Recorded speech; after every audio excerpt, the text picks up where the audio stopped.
Started. All right, welcome everyone to our webinar tonight. I invited people not on my team as well. So if you are not on my team, welcome. My name is Kara Lyons. I am a mentor in LuLaRoe. I live in Worcester, Mass. And I thought this was just a really important topic for a lot of people to hear. So, no secrets. We're all about sharing and learning. So if others are here joining us, welcome. We're really happy to have you. Michelle Kohlberg is going to be speaking with me tonight. She lives in Rhode Island, and she is almost a coach on our team, really close. Michelle has been with LuLaRoe for how long? A year and a half, maybe? A year and a half, yep. Yeah. And for me, it's almost 2 years. So I hope that we have some good information to share with you. We wanted to talk tonight about how to sell more and swap less.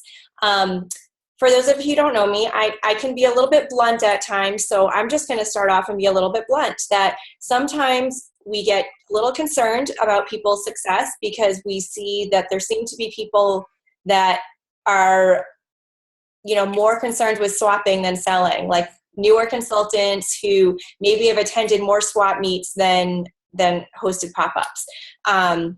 But don't worry, we can turn that around, and we just, want to talk about like why and when you should be concerned about things like duplicates and how to increase your inventory and how to make it so that you're not relying on swapping and not worrying about things swapping. And we're going to include buying wholesale from other consultants too in this discussion because they do sort of go hand in hand. So I guess I'll just start off by saying the question that everybody has when they start selling LuLaRoe, I know it was one of mine and I'm sure it's one of all of yours, is what do you do with things that don't sell? And my sponsor told me, as I'm sure every one of your sponsors told you, everything sells, right? And you think, wow, this person's crazy. Like, what are they talking about? Like, half these things are, ugly or, not my style. That's the thing. They're just not your style because the truth is everything actually does sell. I have had pieces on my rack for probably a year even that have sold. And when I do, I was just saying, like, it can be the 10-piece pop-up that you kind of like dreaded going to or whatever, but if you sold that one item, it's like, hallelujah, you made someone's day, you made your own day, and it's just great. And that's, we don't want you to be sitting on inventory like forever and ever because you are just waiting for that time that's going to sell. But the point is that when you grow your inventory and you're constantly, booking pop-ups and getting new customers, and we're going to talk more about that too, you're not going to be worried about certain pieces that you have more of or that you've had for a long time. So Michelle, I'm sure you've had pieces for like a really long time too. Like, what's typical? I think some people maybe don't really know about what's typical. I would say like 4 or 5 months is typical, don't you think? Like average? Yeah, I would say that's about average. I think the oldest piece I have in my inventory right now is this one maxi skirt that I've had since probably May last year. And it's really, honestly, I don't know why it didn't sell. It's peach in aqua, but it's like a pretty print, but it's been on my rack for a really long time. But that's usually not the case. Things don't usually sit on my rack for a year. So that's why I kind of know that one has been there for that long because I keep looking at it. But that's not usually the case. At least it's not for me. I know it's not for you either. Yeah. I mean, we don't expect to go out and sell something like, at the next pop-up or even that month, I think, often. But I would say normally like 4 to 5 months. Obviously there's those unicorns, as people like to call them, that sell right away. But I don't think you can say that something is not moving if you've only had it for a month. That's not giving it time to find the right person. And a lot of that goes to finding a new audience for your inventory. If you're only posting in your VIP group once a week, and you have the same inventory and you have the same customers looking at it, there's a less chance of that piece that's been, in your inventory for a couple of months moving because it's the same eyes. You need to get new eyes on your inventory. And that is one way that's really going to help you move things. Yeah, absolutely. I think one of the biggest reasons why you don't want to swap things or you don't want to buy things at wholesale is because when you buy directly from LuLaRoe, not only are you getting new prints and you're not getting something that, you know, somebody else is having a hard time moving, but you're also getting the discount from LuLaRoe. When you buy from another consultant at wholesale, you're not getting that 5% discount, and you're also paying for shipping. When you buy directly from LuLaRoe, you're getting the 5% discount, you're getting free shipping, and you're also getting new patterns. You're not getting something that somebody else can't move either. Right. Yeah. So for me, those are the biggest reasons. Obviously, there's lots of other reasons, but those would be the three main reasons why you would buy directly from LuLaRoe and not buy in one of these consultant-run sell and swap sites. Yeah. I was going to add too, like the fact that we don't get to choose our patterns. We don't have to choose our patterns. And that is actually a freedom if you think about it that way, that the burden is not on us to choose what other people are going to like, because we adopt the mindset that we don't know, right? That we receive all these different things because there are so many different women that can shop, you know, with us for LuLaRoe. And we don't have to we don't have to have this retail background and artistic background or anything to be able to decide what every demographic is going to like. So LuLaRoe are professionals at this, and they do that for us, and they, you know, come up with new prints and they curate the boxes, and, you know, they're taking that burden off of us. So that's one less thing that we actually have to do.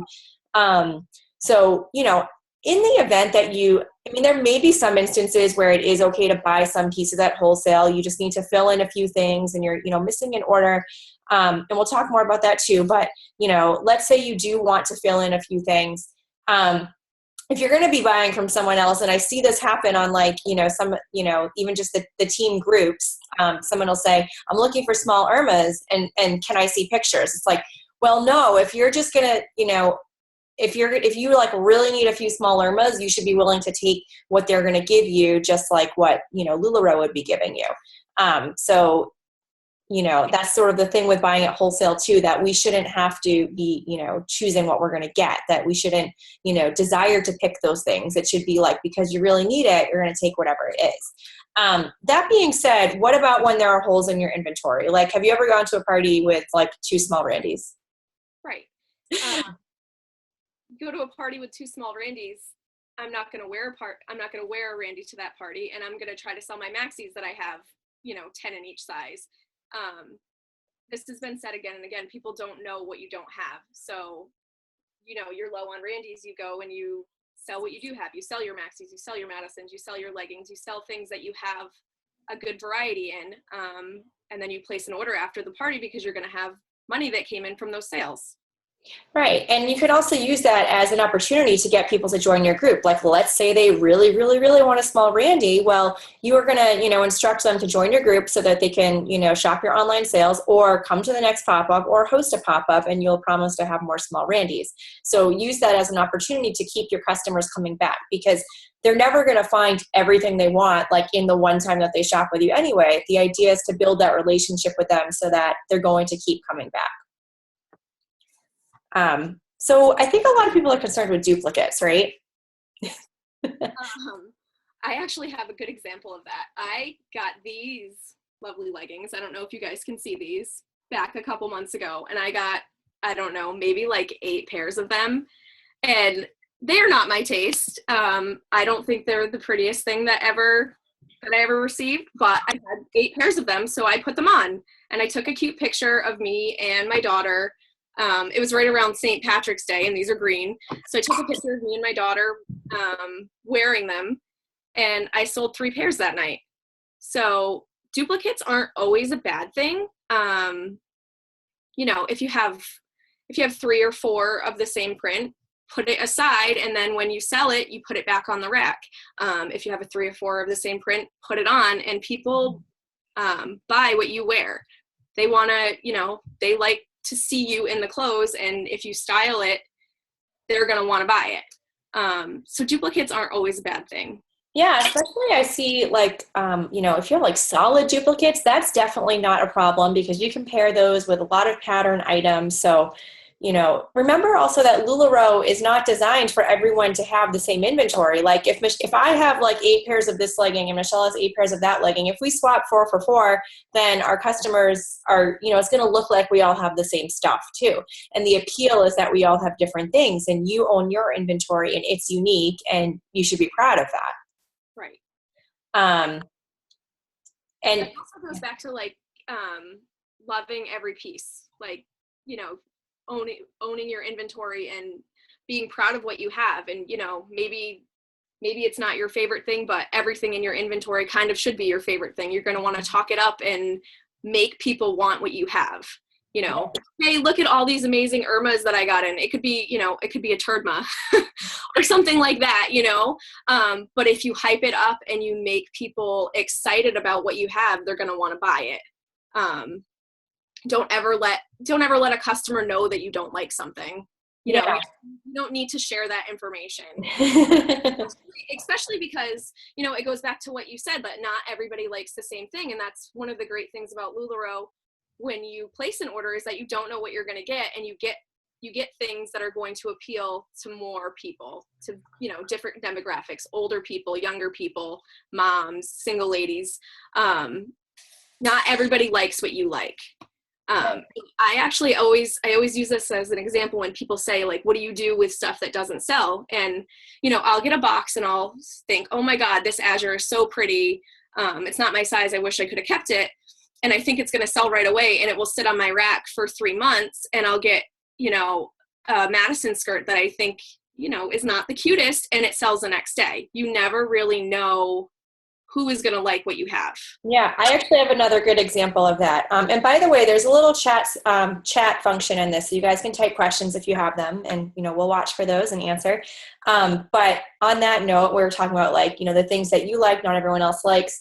I have, multiple times when I've gotten to go to leadership and pull my own order in the warehouse, I have pulled things that I thought were so amazing and would sell in an instant, and I had them for months. So kind of like be glad that we don't get to do that all the time, because, like we're saying, you don't like the same things as everybody else does. And, back to like duplicates a little bit. So what are some other things you can do with that? When I get duplicates of, like I have like, multiples of the same Carly dress or whatever. And those are really, really hot right now.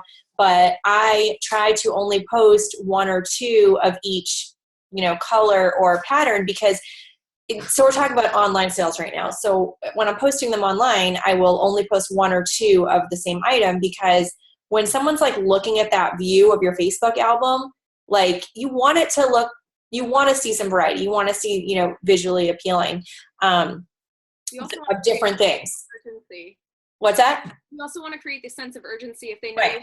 7 of them, there's not really the urge for them to have to buy it right now, because they'll think that you have it, you're going to have it or whatever. So if you only put up 2 of them, there's more of a sense of urgency. If you happen to have like 4 solid black Carlys, they're going to think like, oh, that's an easy to find item. I don't have to snag it up now, so and then, but I guess another thing you could do is, if you're, creative and you have the time, you could, photograph them, each of them on mannequins with different accessories, like styled, very different, to sort of give people that idea, and just use that as your, stock photo. And, maybe somebody will be drawn to one more than, the other. And that might help too. And then obviously you can post those types of photos just in your, Facebook group whenever, or show people when they, come over, or, you go to a pop-up.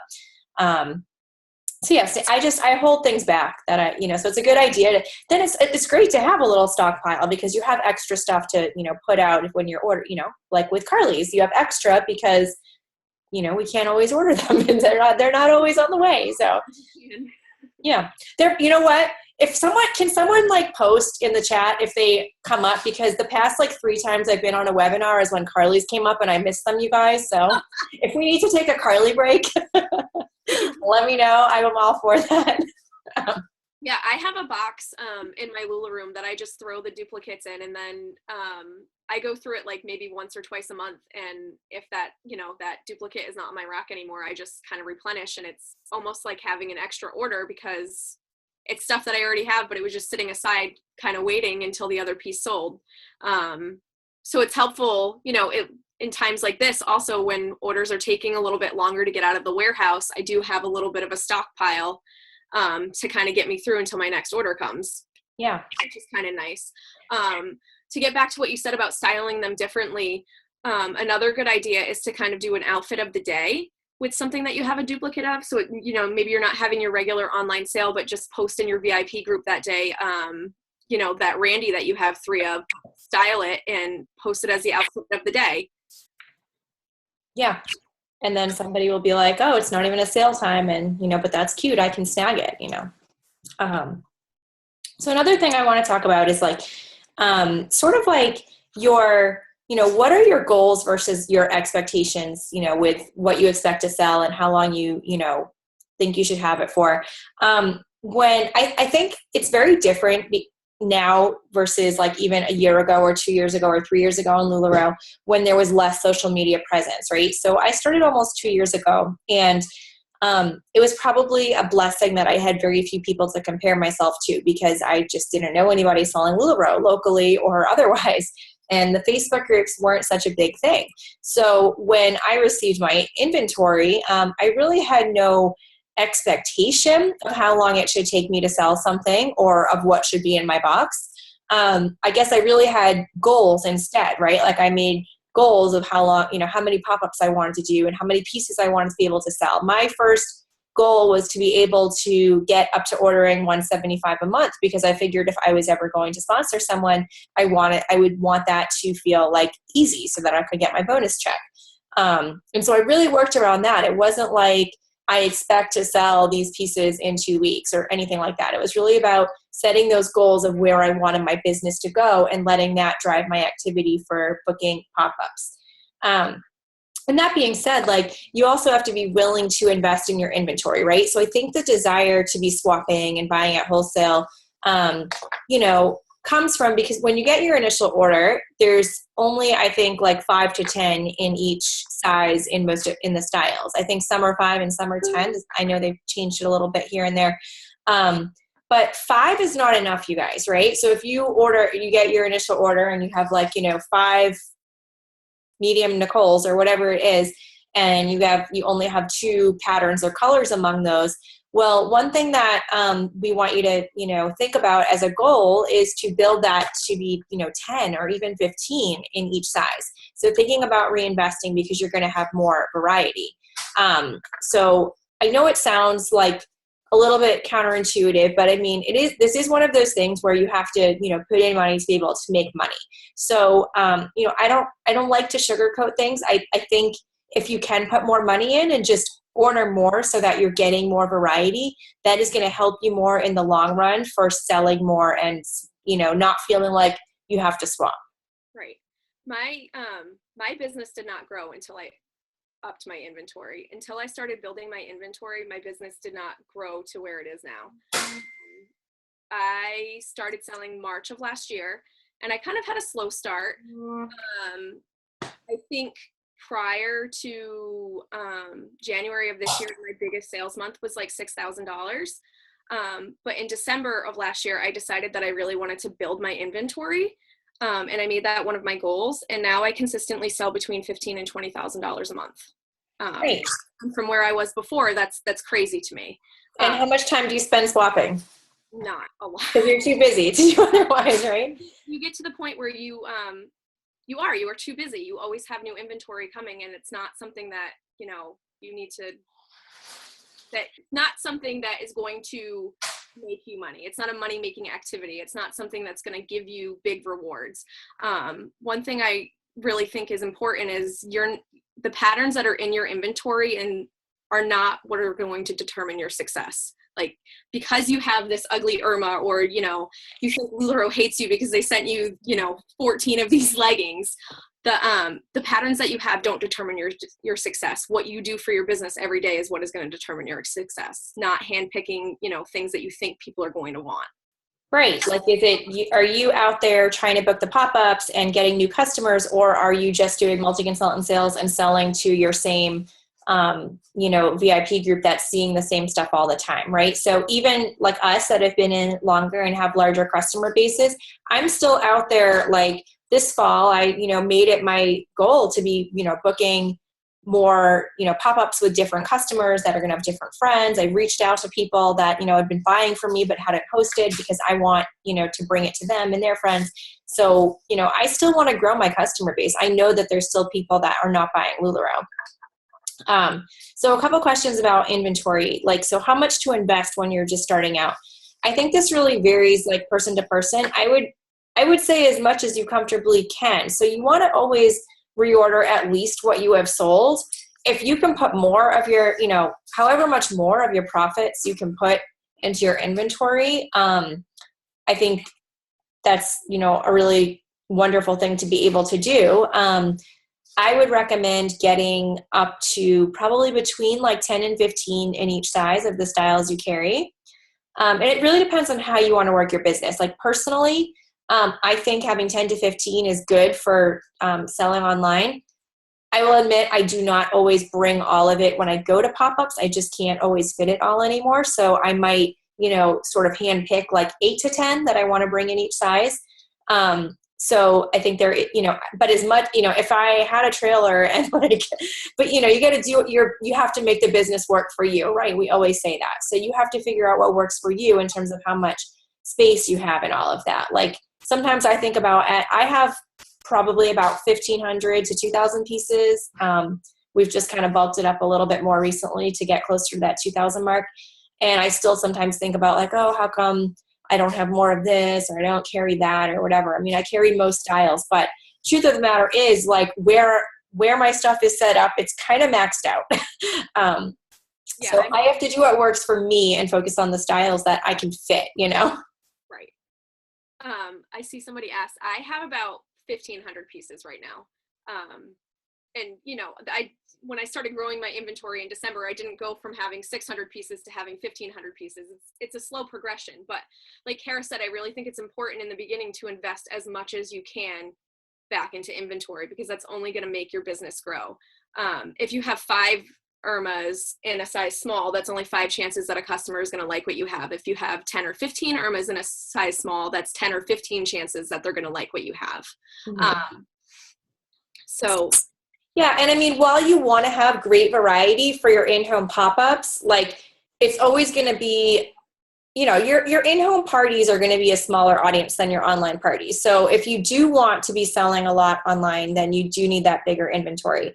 That being said, we absolutely encourage the in-home pop-ups, right? Because we're talking about getting new customers and having them try on your stuff and making really that be the bread and butter of your business. And for me, the online has always been like the accessory.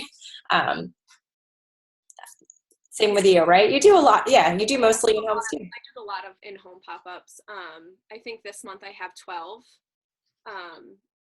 And I only do pop-ups on Thursday, Friday, and Sunday. And I try to do double headers on Sunday just to like get it all in instead of spacing them out more, just because that's what works for me. But in-home is going to fuel your online business. So if you're having in-home and people are trying things on, then you give them your card and say, hey, join my group, you can shop next week online. So they really kind of go hand in hand. And the in-home is where you're going to get those new eyes. They don't know that you've had that Nicole for 6 months. They don't know that you they don't know that you don't have any new inventory. Maybe your order didn't come that week.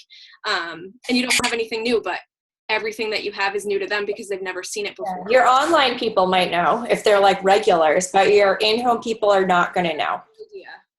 I will also say that I have like very regular customers, people that have shopped with me from the beginning they're local to me, right? So they shop, they come to my in-homes and they check out my online sales. So I would think that they know my inventory, right?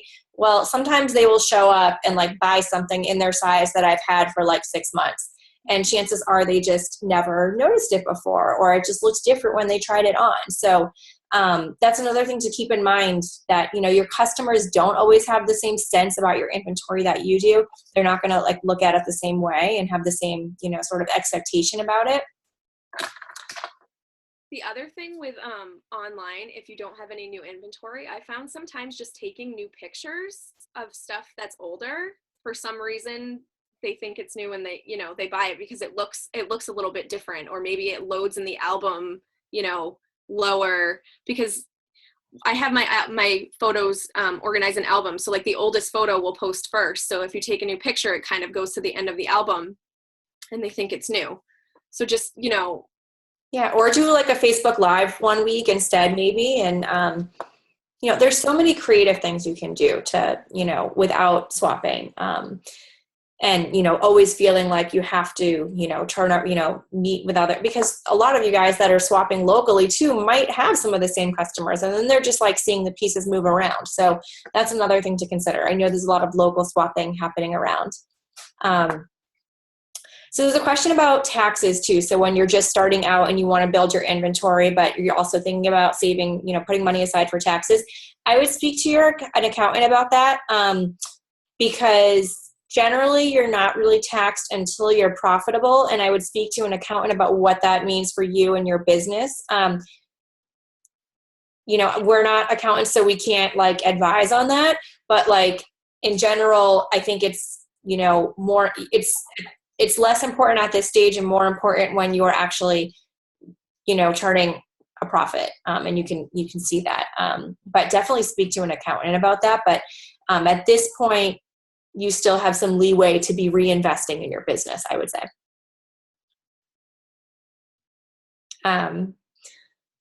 Let's see what else. Michelle, where did you get your racks? They want to know. The ones on the walls, my husband actually built those. So this is my Lula room, and they're just brackets with closet rods on the walls. Nice. Do you do a lot of pop-ups there too? I do pop-ups in my house. I've actually outgrown my Lula room, so I have stuff in here, and then I have to bring racks out into my kitchen. But I do pop-ups here maybe like once a week, and I also do open shopping hours where people from my group can just come and shop for like 1 or 2 hours, which is also nice because then you're building that relationship with people who may have only shopped with you online. They can put a real face with the name. They can try things on. And people like to sometimes just come and hang out and talk and try stuff on. I don't always sell a ton. Sometimes I do, but sometimes I don't, but it's always, I feel like it's always worth it because it gets excited. Yeah, I mean, I did a really impromptu pop-up like 2 weeks ago. Literally, it was like Wednesday, and I said to so Deanne had actually challenged us that week to go book a pop-up. She said, don't stress about like having all this advance notice and things set up to be perfect and all of that. Just go have a pop-up, like just do it. So it was like, Tuesday or Wednesday, and I reached out to one of my good friends and I was like, hey, do you want to like bring some friends over after work on Friday? And so she went out, she invited and stuff. It ended up only being like 3 people, but one of them bought like 7 pieces, and she ended up booking a pop-up with me. And previously she had only ever bought LuLaRoe through, Facebook groups. And I think she owned like a couple Irmas and leggings, and that was that. And but in person, she tried on like every style. And I'm almost positive the things that she picked in person, she never ever would have picked like just by shopping online. Right. And that's the whole thing too. Like things look different on your body than they do on the mannequin or on the hanger in the picture. Patterns that people would never normally pick, they put it on their body and they love it. Or it's something that they thought that they were going to love online, they put it on and they don't like it. So getting people to try things on and having that in-person, that in-person experience really helps. So bringing like big inventories to in-home pop-ups, like, yeah, sometimes it does get, tight. I don't know. I've definitely set up sort of creative ways. I bring 6 racks, and it's definitely a tight squeeze in some people's houses. I used to have the double racks where it was like 1 on each side, and I found in New England where people have smaller houses, it was harder to find a place to put that because you need to be able to walk on either side. So now I have 5 single racks and then like a double tier rack that I use for the kids stuff. But yeah, it's definitely, you definitely kind of have to play like Legos, not Legos. Yeah. And people just deal with it, honestly. They're excited. They're excited to dig through. Like, they don't care. Some advice on booking pop-ups, we could probably talk like for days on that too. So I don't know what you've tried, so I'll just, preface with that before I answer. But generally, like posting in your Facebook group or like your personal page or whatever, hey, I started, selling LuLaRoe, like who wants to book a party? Things like that, you're often not going to get a lot of responses. But reaching out to people personally and, letting them know that, you have a lot of great new fall stuff coming in. I'd love to get you some free items. Do you want to host a party? Tell them, it's low pressure. I just bring the stuff and set up and you guys just like try it on and take it home. There's no catalog. Let them know what is awesome about hosting a party. Let them know what they're going to get for free. And give them dates. So your, September and October could be wide open, but don't let them know that. Set your schedule, figure out what works for you. So like, similar to Michelle, I only book pop-ups on, I try to do weeknights here at my house. So if someone, so that generally that's going to be like somebody local. So I give them the option of like maybe a Wednesday, Thursday, or Friday at my house. And then Saturdays are reserved for me going out of the house to do pop-ups. So those are, I just give them like a couple dates that I have and they have to choose from that. Something I did recently in my Facebook group though, that I did get some responses was while I was ready to do my 72-hour game plan and I made my list. And before I started contacting people, I posted in my group, hey, I'm about to start filling my fall calendar. I've got a list of people to contact. But if you've been thinking about hosting, get to me now. If you message me before I message you, there might be a little extra reward involved. And I actually got responses on that and pop-ups booked. So it kind of created that sense of urgency for them, and it knocked a few people off my list that I didn't have to contact or people that I hadn't thought to contact. For sure. But I think it's mindset too. So you have to wake up that day and think, I am going to book pop-ups that day. Not, I'm going to try to book some pop-ups today. There's such a, there's so much truth to like the positive, thinking and the mental, the vibes that you can create for yourself. So if you wake up and you say, I'm going to book pop-ups today, there's a much stronger chance that you actually will than if you're like, I think I'm going to try to contact some people today, or I'm going to put it out there. Right. It's kind of like fake it till you make it too. Like you said, going back to not letting people know that you don't have a full calendar. You just give them the few dates and you make it seem like they need to book now because you may not have any dates in the future, and you could have absolutely nothing on your calendar. You want people to think that you're really busy.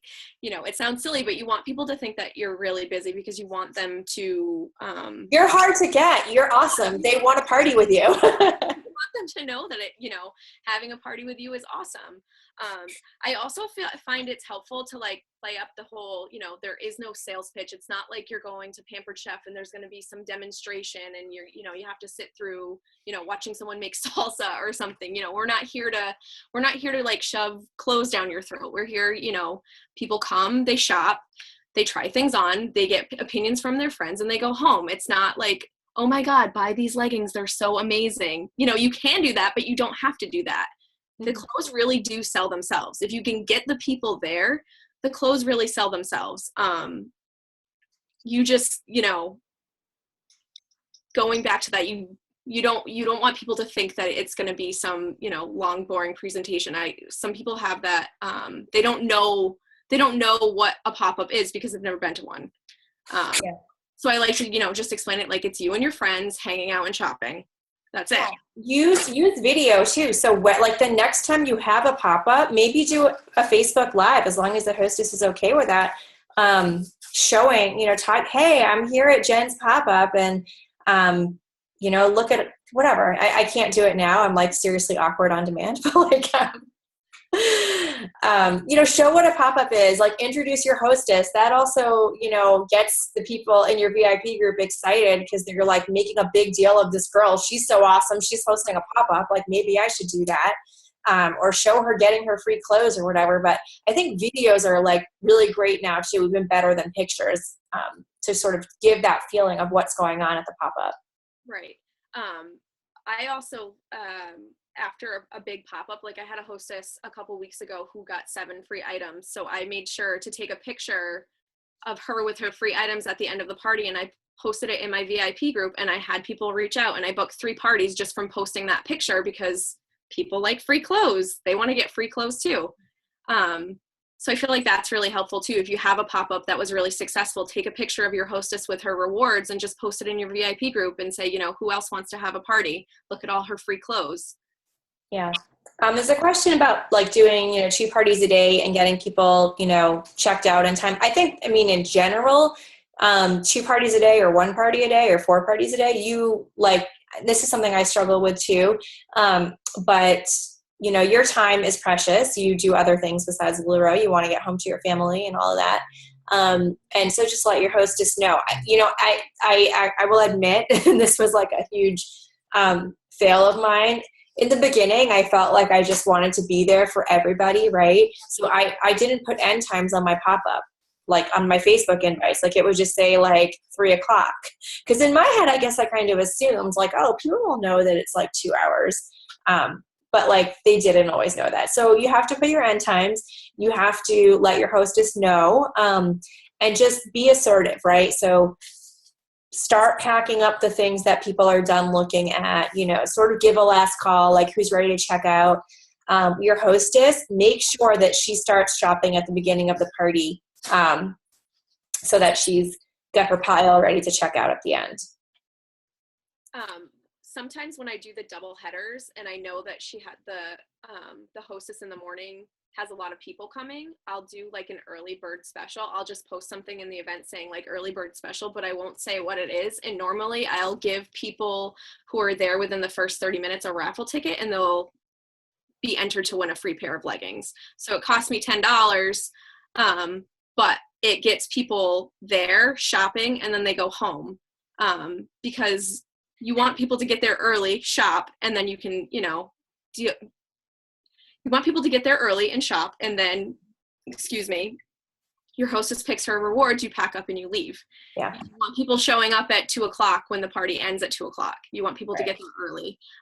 Somebody asked about double parties in one day. When I do a double party in one day, I do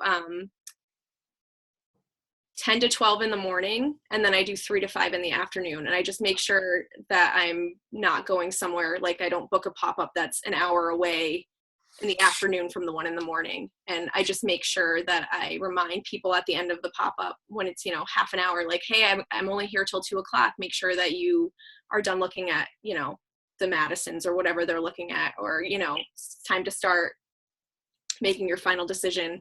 And I usually have the hostess remind them, like, hey guys, she's only here till 2:00, because I feel like sometimes that goes over better. Yes, your hostess is your partner, your friend. Yeah. Or telling her friends rather than me telling them. But yeah. Well, I'm glad that we got talking so much about in-home pop-ups too, because it is really so, so important. You're hearing it from home office. You're hearing it from hopefully your sponsors and your trainers and your coaches. It really is what can make or break your business. And I think your attitude about this business, because when we're stuck doing everything online, we just tend to get more caught up in that whole comparison trap and everything else. And, seeing what everyone's doing. You know what I forgot to say too? Well, I was going to wrap it up with, just the advice, the pointers that I would give you for, focusing on selling more and swapping less. So just giving yourself permission, like not to worry or stress about how long you have something, and instead worry about how many pop-ups you have booked, right? So channel your energy and your time into that, because those are your money making activities. Duplicates, putting them away, setting them aside, styling them differently, stuff like that. So as soon as one sells, you can filter in the next one. Be willing to invest in your inventory so that you have more of that, and can offer people more variety. Thinking about whether it really is the inventory you have and the long shipping times. Is that your problem, or is part of the problem you? Are you out there? Are you focusing on what you can control, which is the booking of the pop-ups? I have to say, I've heard some people out there say like, the stuff is taking so long. I haven't got my order from, 2 weeks ago. So like, I don't even want to place another order. I can't place another order.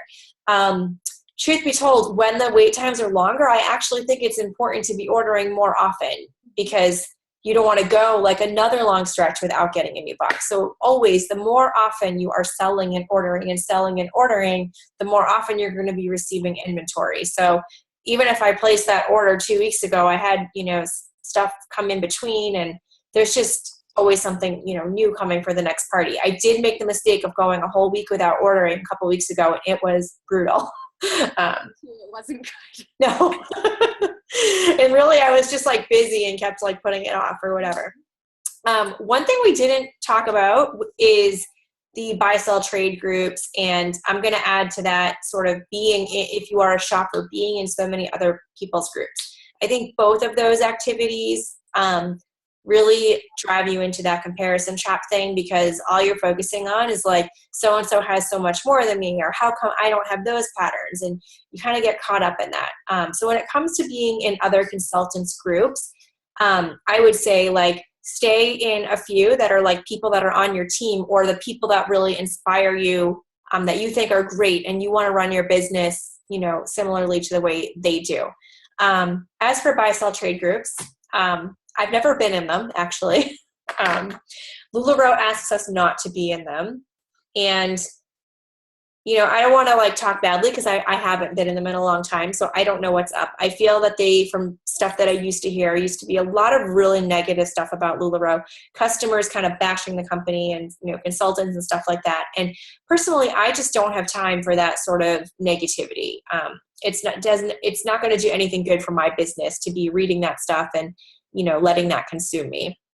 And then as for the swapping, like Michelle was talking about, if you're on there, to pick out patterns and then to pay for them to be shipped, it's really not the best use of your time.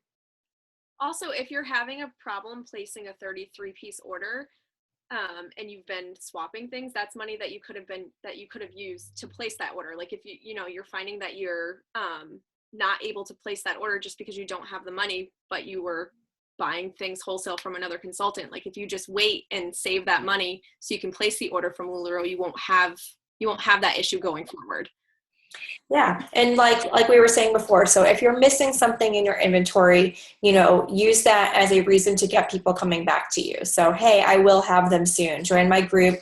I'll let you know about my upcoming pop-ups, all that good stuff. I'm not sure what LuLaRoe is doing about the groups. I just know that I just stay away. It's not my scene. And that is, some people say, oh, I need to be in there so I can like see what's new, or so I have the opportunity to swap, or because I want to shop or whatever. My business is obviously not hurting from me not being in there. I feel that instead I've always focused on just growing my business, and, on what I can control. And I would encourage all of you to do that, to think about what you really can control, and, what are just things that are challenges that are, there to make us stronger and, learn to be better business people. Right. You want to surround yourself with positive things, not, you don't want to bring yourself down with some of the negative things that are posted in there. And I'll get customers who, ask me, oh, do you have this or do you have that? And a lot of times it'll be a print that I've never seen before. And it may be like the newest, hottest thing, but I don't know, because I didn't get it in my box and I'm not in those groups. And my business isn't hurting because I don't have them. You just sell what you do have. I mean, I think that's really what it boils down to, is just selling what you have, loving what you have, selling what you have. And that's it. I mean, that's what we're in the business of. We're in the business of selling clothes, not swapping them, or I don't know, buying them from other consultants. We're in the business of buying things at wholesale from LuLaRoe and selling it to our customers at retail. And making people stay when we do, and introducing new people to the business. So get out there, book some pop-ups, buy some stuff from LuLaRoe, because as Laura says, you're going to get the freshest, newest stuff that people haven't seen yet. And it's all amazing. It really is. No, really, I think they're doing like this. Everything I've seen new for fall is like really, really good. So get out there. What's that? I feel like there's so much more variety now too. Yeah. Like so so many different patterns. Yes, absolutely. One more question. Yeah. I know, like, it's true, because I feel like, so now they say they make up to 5,000 pieces per print, which is more, but considering that there are less, there's more consultants. So it's actually that they're less, the stuff is less, is harder to come by. I'm sorry, I'm having, trouble explaining that. I feel like when there were 1,000 pieces per pattern, but less consultants, like my inventory could have looked very similar to Michelle's. Like I feel like we had more overlap, and now I feel like really, truly everyone has different stuff. Okay, holiday prints. So keep in mind, this is only our second holiday season that they've done special stuff like that, really. I should say 2 years ago, they did some holiday dresses and stuff, but last year was our real first like holiday season with the Halloween stuff and then the full holiday collection. I think that this year I would say get on those Tuesday webinars. We will probably hear something about it soon, about ordering the Halloween collection. And then, same holiday, probably sometime in like November, but we only have last year to compare to. So there's not really like a usually yet. And how do you get to go to the warehouse? So they have leadership trainings where you get to go if you have 10 or more people on your team. In the past, the warehouse visit has been part, an activity that is offered. I don't know if it's something that always will be, but hopefully there will be other events, where that is like a special incentive or something like that. So thank you everybody for hopping on. Thank you, Michelle. I hope you guys all learned something, and that you feel empowered to go out and to sell, and just be honest with yourself, true to yourself, thinking about if you are, spending a real lot of time swapping, and if you could be using that, energy and focus elsewhere, please do it. Good night.